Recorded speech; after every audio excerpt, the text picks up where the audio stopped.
শহীদ রাষ্ট্রপতি জিয়াউর রহমান হত্যা মামলার সাজাপ্রাপ্ত পলাতক আসামি মেজর অবসরপ্রাপ্ত মোজাফফর হোসেনের বিচার সেনা আইনেই হবে বলে জানিয়েছেন স্বরাষ্ট্রমন্ত্রী সালাউদ্দিন আহমদ।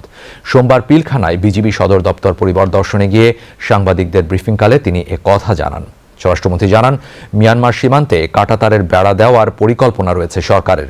একই সঙ্গে ল্যান্ডমাইন শনাক্তে বিজিবিকে আধুনিক যন্ত্রপাতি দেওয়া হয়েছে বলে জানান স্বরাষ্ট্রমন্ত্রী। আরও জানাচ্ছেন কুমার বিশ্বজিৎ রায়।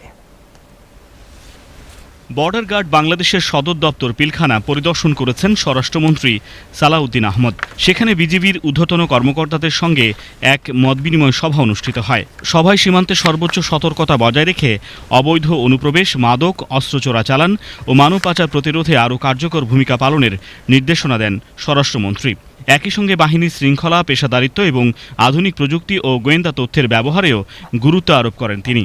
মতবিনিময় শেষে স্বরাষ্ট্রমন্ত্রী বিজিবির বিভিন্ন স্থাপনা পরিদর্শন করেন এবং সীমান্ত কুঞ্জ এলাকায় একটি বৃক্ষরোপণ করেন। পরে সাংবাদিকদের সাথে ব্রিফিংয়ে স্বরাষ্ট্রমন্ত্রী বলেন, জাতীয় নিরাপত্তা নিশ্চিত করতে সীমান্ত সুরক্ষাকে সর্বোচ্চ অগ্রাধিকার দিচ্ছে সরকার।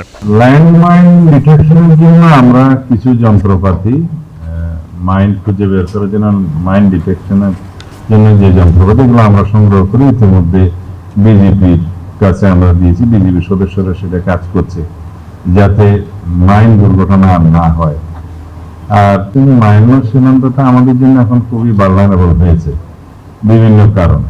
সার্বক্ষণিক একটা দেখেছি আরাকান আর্মির সাথে মায়ানমার সরকারের মিলিটারির সাথে একটা যুদ্ধ অবস্থা সবসময় বিরাজ করছে, যার মধ্যে আমরা স্যান্ডউইচ হচ্ছি অনেকটা। তাদের অভ্যন্তরীণ অনেক সময় অনেক সংঘর্ষ হয়, যার এটা স্পিল ওভার হয়ে আমাদের এখানে আসে। তো যার কারণে মাদক চোরাচালান, তারপরে এই অস্থিতিশীল অবস্থা এবং অনেক সময় ওখান থেকে এই যে গোলাগুলির কারণে আমাদের নাগরিকরা মৃত্যুবরণ করছে।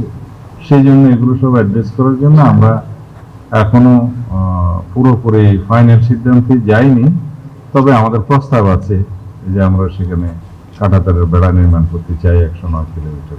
শহীদ রাষ্ট্রপতি জিয়াউর রহমান হত্যা মামলায় সাজাপ্রাপ্ত পলাতক আসামি মেজর অবসরপ্রাপ্ত মোজাফফর হোসেনের বিচার প্রসঙ্গে স্বরাষ্ট্রমন্ত্রী বলেন, তাকে সেনাবাহিনীর কাছে হস্তান্তর করা হয়েছে এবং বিদ্যমান সেনা আইন অনুযায়ী জেনারেল কোর্ট মার্শালের মাধ্যমে তার বিচার সম্পন্ন হবে।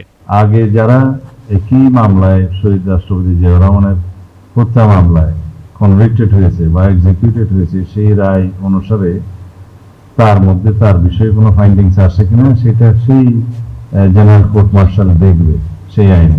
এখানে আমাদের সিভিল লতে তাকে এখন আবার মামলায় অন্তর্ভুক্ত করাটা কতটা আইনসম্মত হবে সেটা তখন দেখা যাবে, এখন না।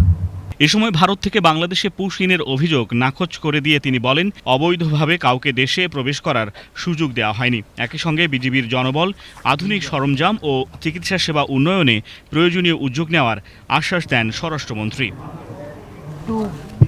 কুমার বিশ্বজিৎ রায়, বিটিভি নিউজ, ঢাকা।